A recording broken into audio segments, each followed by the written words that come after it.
Evening East Coast conversation with Frank Scavo, who's on the warm West Coast. I'm a little jealous, Frank. I'm freezing my stones off here, man. Beautiful So, here. Yeah.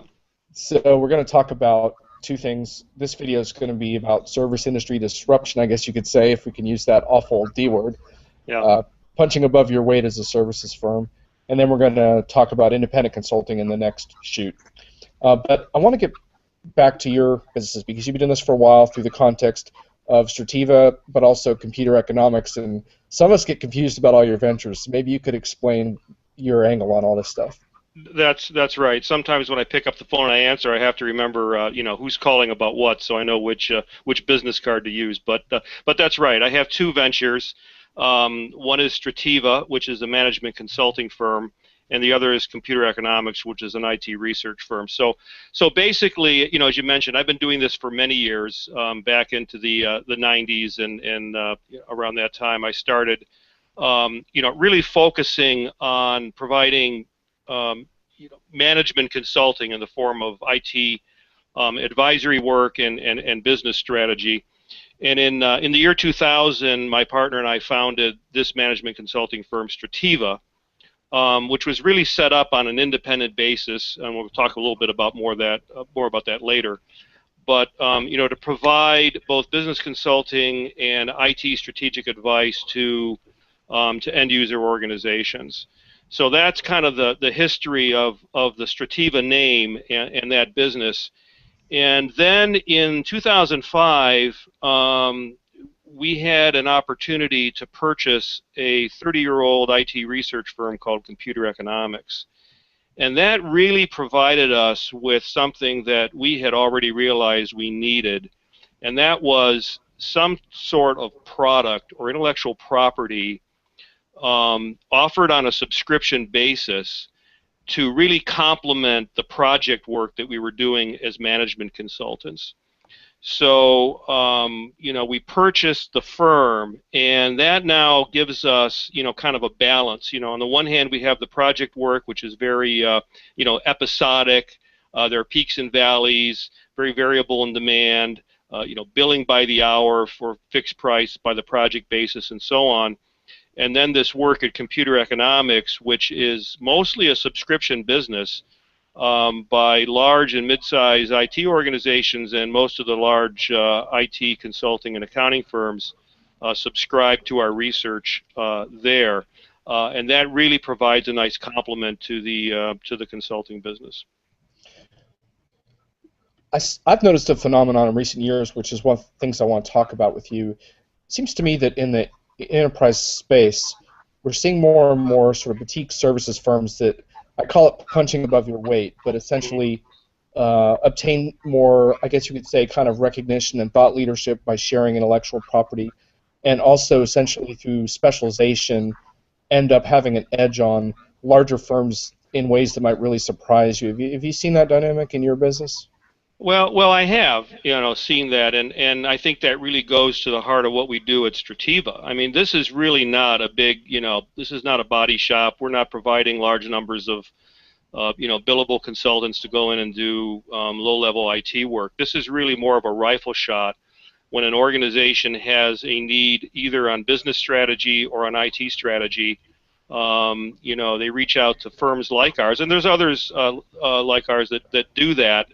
To really provide that, more advisory services that's really at a very senior level. So, of course, the large firms do this. We all know who they are, and some of our consultants have come from that background. So, we offer the same types of services, but on a much more, personalized, kind of narrowly focused basis, which I think, resonates with a lot of buyers today.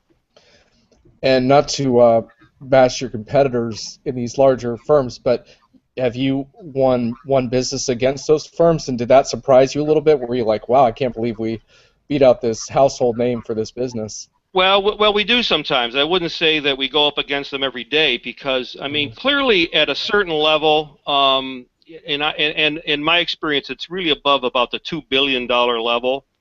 Those firms are really looking for more of a global consulting firm or accounting firm to help them with advisory. Right. But, in the billion to $2 billion firms, sometimes we do end up going up against the the big names.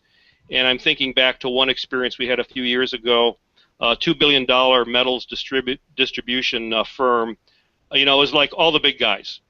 Could just name them all. They seemed like they were all in Yeah. there. And then Strativa, just Right. we were there, and to our pleasant surprise, we won the business, and we had a very good relationship there. We were in there for about a year. The CEO is still a good friend of mine, and he still refers business to us. And I asked them, why did you choose us over these Right. larger firms? And it really had to do with, I think our story just resonated with the selection committee. We were able to kind of accommodate some of their kind of unique concerns. We didn't come in with a template and with an army of, newly minted MBAs to, kind of move in for 6 months. It was a much more focused team. We had about, as I recall, about 4 people in there. And it just resonated with them. So, we don't go up against them all the time, but when we do, I think we have a good chance of winning the business if the client is willing to work with a smaller firm. Now, having said that, with some larger firms, some executives, they just want, one of the big 4, Right. names on the letterhead when they make the recommendation. If they want that, we usually don't end up even in that business if that's what they're looking for. Right. This was something I was thinking about because Phil First of HFS recently wrote a post about services firm disruption, more from the BPO outsourcing angle, but Right. he talked about this whole notion of incumbency is not a right, and No. being an incumbent and having the relationship edge doesn't mean everything in it more. But as you point out, in some situations it still matters. But I think in others, just because you've had the business in the past, doesn't really cut it for the future necessarily. That's right. You have to earn it over and over again. I mean, there's clients that we worked with for many years. One local public it was the local transportation authority here. We did a whole series of projects for them over a period of probably 5 or 7 years. And then at some point, we just didn't continue that work. They found other providers. Everything was an open bid. And, time to just move on. So we have to constantly be looking for new opportunities and new relationships. So we do pretty well with that. Right. Now, you're also a very, very active blogger. Sometimes you blog on some of the research you've done, but you also just comment on trends you see in the space. You blog a lot about the myths and realities of cloud ERP, for example. Have you found that the blogging work also impacts your core business? Now, I'm glad you asked that because that is, I think, a key point here is that, as you may recall, I was actually one of the first tech bloggers, started in 2002, and there was only a handful of us. So, somebody, I forget who it was, TechWeb or somebody put out a, top 10 technology bloggers, and there was Gizmodo, there was Engadget, and then 2 or 3 others, and then there was me. So there were I don't know if there were more than 10 bloggers at the time, but it has been actually a very good way to, I think, establish our credibility. And people a lot of times ask me, have you gotten a lot of business through your blog? And occasionally I get leads that come in, because they know me as a blogger. People find me on the web and so on. But I would say more of the impact has been when we get into a deal and I point them to the Enterprise System Spectator, which is my blog. I think it does a good job of kind of establishing my credibility. The other thing that it did in the early years is that many of the enterprise technology vendors kind of, learned who I was, through the blog, because I was covering vendors that a lot of analysts weren't covering at the time, the larger analyst firms. So, they're getting attention, they're getting ink, they're getting, whatever discussion around their brand and so on. And that got me, my name out there and Strativa's name, and led to a lot of opportunities, I would say, to to engage directly with the vendors after some years of doing that. So I would say, if you get into blogging as a way of, well, it's going to generate all this business, I think that's the wrong approach. Right. I think you have to have it work in tandem with everything else you're doing to reach the market. And it's more of a establishing your credibility, for some type of thought leadership or something that says you have original ideas and you have a viewpoint on the industry. So I would say, Right. and then the other thing I would say that the blogging did was it did directly lead to our acquisition of computer economics. So if I could take just a minute and kind of share that. Yeah. Um, Computer economics was based in Southern California, and I happened to know the VP of research there. And after he was reading the Enterprise Systems Spectre, he said, you know, we'd really like to kind of republish some of your blog posts as free research on our site. It helps kind of fill out our content. And I said, that's great. I said, the only thing I'd like is I would like access to your research because I need that in doing the IT strategy work.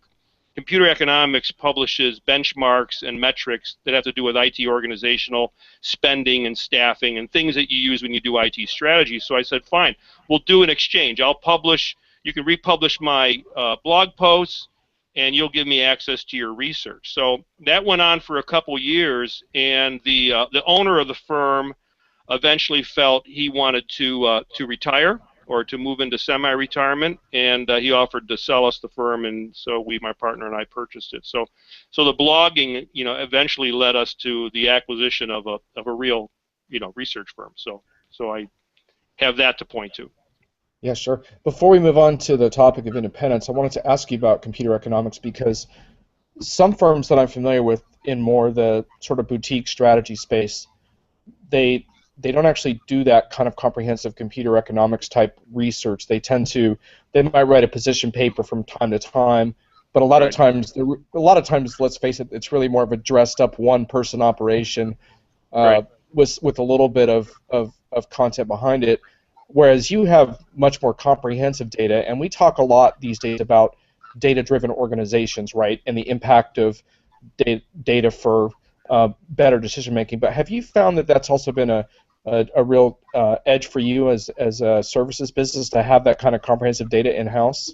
Absolutely, and you know, we not only have it in house. An interesting model is that, like you say, it's original, you know, research with original data that has to do with benchmarking IT organizations, and we make that data available on a subscription basis to other consulting firms. So, and I'm pretty sure that in some deals where we've gone in to bid on projects, there's a good chance that the larger firms that are bidding against us are actually using our data. So we have kind of I an like open that. model that, you know, we don't hold that back, you know, for competitive reasons. You know, part of our business model is to sell that information to other consulting firms. So it's been interesting that way.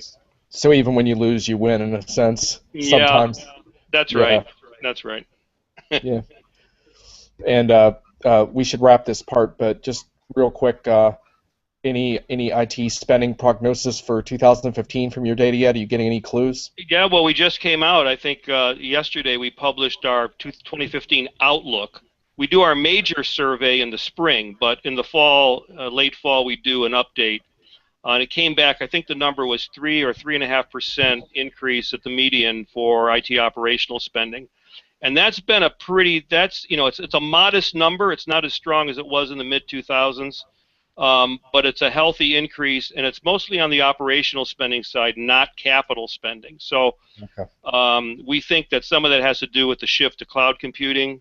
There's more CapEx to OpEx, but on the OpEx side, we are seeing a modest increase, and the hiring metrics look good. I wouldn't say they're robust, but they're strong and consistent. So I think there's a you know, a brighter outlook for 2015 than we saw, you know, a couple years ago. So we're happy about that. And Just just for customers are. clarity, just for clarity, your audio faded out just a tad there. Just for that one part, you were saying that the hiring numbers aren't robust, but they're consistent. That was the point Yeah, there. yeah, they're Okay. good.